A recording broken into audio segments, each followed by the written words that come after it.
자, 관세법 제3조 관세 징수의 우선하고 관련되어진 규정을 살펴보겠습니다.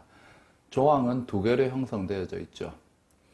제일 첫 번째 거는 관세를 납부해야 되는 물품, 그 수입 물품 그 자체에 대해서는 관세가 징수권이 다른 어떤 조세보다도 우선된다라는 것이고, 두 번째 거는 국세 징수유예에 따라서 체납 처분이 된 그 납세 의무자의 일반 재산하고 관련되어진, 즉 수입 물품 말고 그 외에 그 일반인이 가지고 있는, 기업이 가지고 있는, 납세 의무자가 가지고 있는 재산에 대해서는 국세하고 동순위로 해서 처리가 된다, 징수가 된다, 이렇게 규정이 나와 있습니다. 그죠?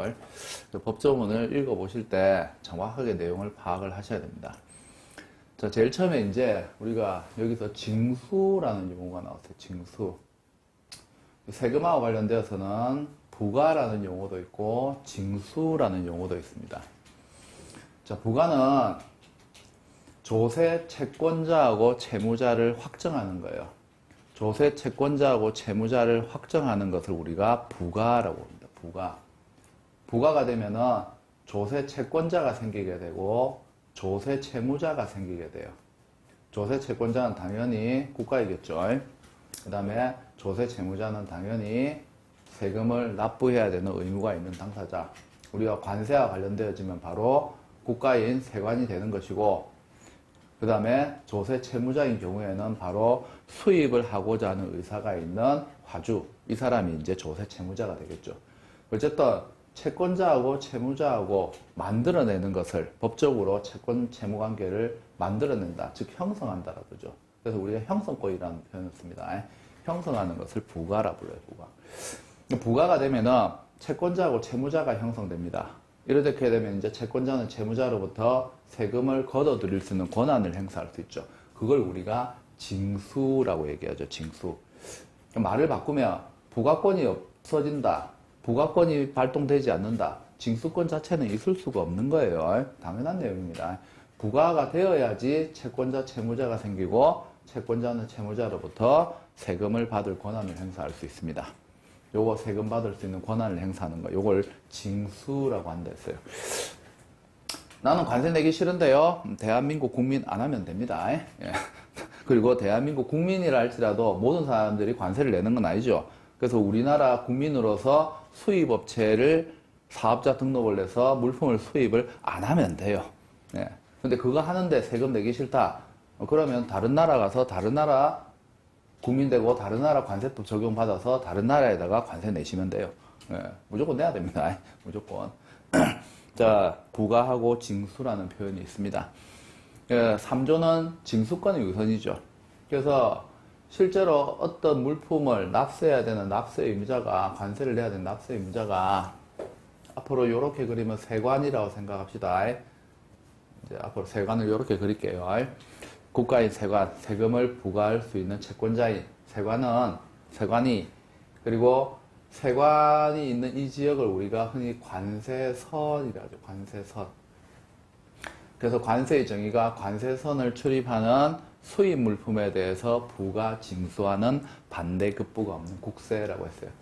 지금 현재 강호동 상사가 물품을 수입하기 위해서 보세구역에 100억짜리 물품을 놔뒀습니다. 그런데 이 회사가 도산이 발생했어요. 자, 기타 여러 가지 사유로 인해서 세금을 내지 못하는 사태가 발생을 했습니다. 관세를 내지 못하는 사태. 가만히 생각해보면 이 물품 자체의 시가가 100억이에요. 이거 가지고 뭐 할 수 있습니까? 국가 세금 충당할 수 있죠. 바로 그게 그 3조의 1항입니다.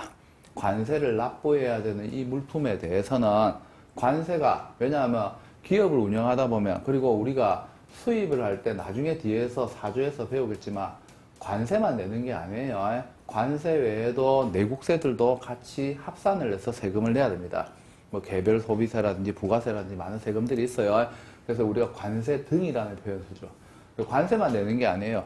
그러다 보면 세금을 가져가야 될 기관이나 단체들도 여러 군데가 있을 수 있습니다. 어쨌든, 그리고 이 관세선 안쪽은 우리가 흔히 보세구역이라고 그러죠. 이 지역은 아무나 들어갈 수 없습니다.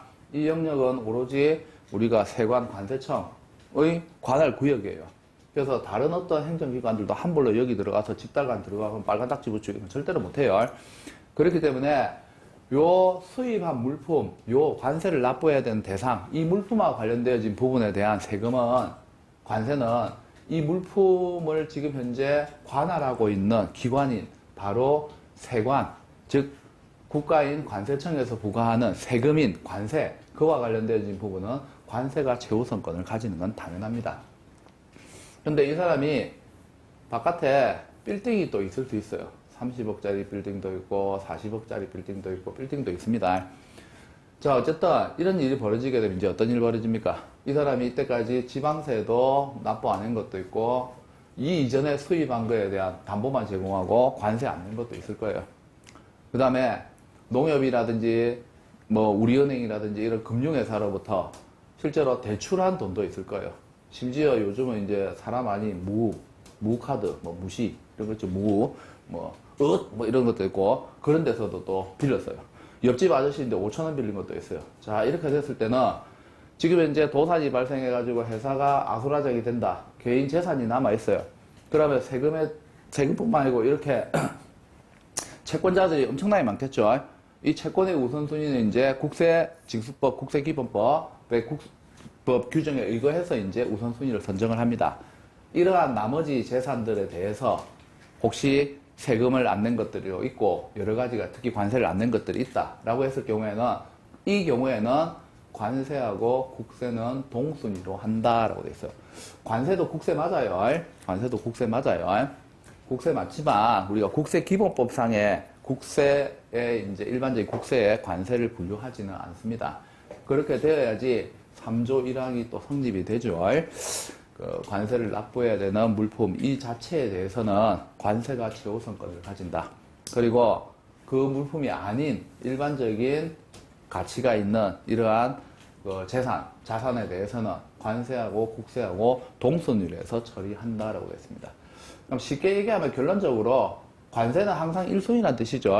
이 경우에도 1순위고 이 경우 1순위가 아니고 이 경우는 관세가 발충당하는 거고 혹시 모자라는 거 있다 할지라도 뭐라고요? 나머지 재산에 대해서도 국세와 관세니까 동순위니까 1순위란 말이죠. 그래서 어쨌든 관세는 그 국가가 어떠한 일이 있어도 반드시 걷어들이게 됩니다. 그리고 관세를 내지 않고 우리가 물품을 미리 반출을 한다든지 이런 경우에도 반드시 뭐를 한다 했습니까? 관세에 상당하는 담보를 반드시 제공하게 돼 있죠.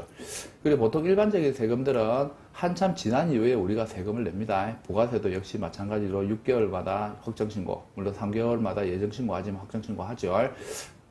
종합소득세도 1년에 한 번 합니다. 근데 전년도 거 하죠. 올해 거 하는 거 아니죠.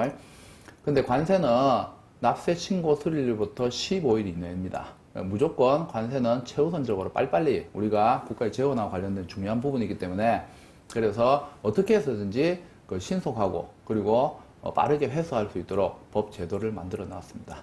자, 관세 징수 윤조 3조 규정 잘 기억하시기 바랍니다.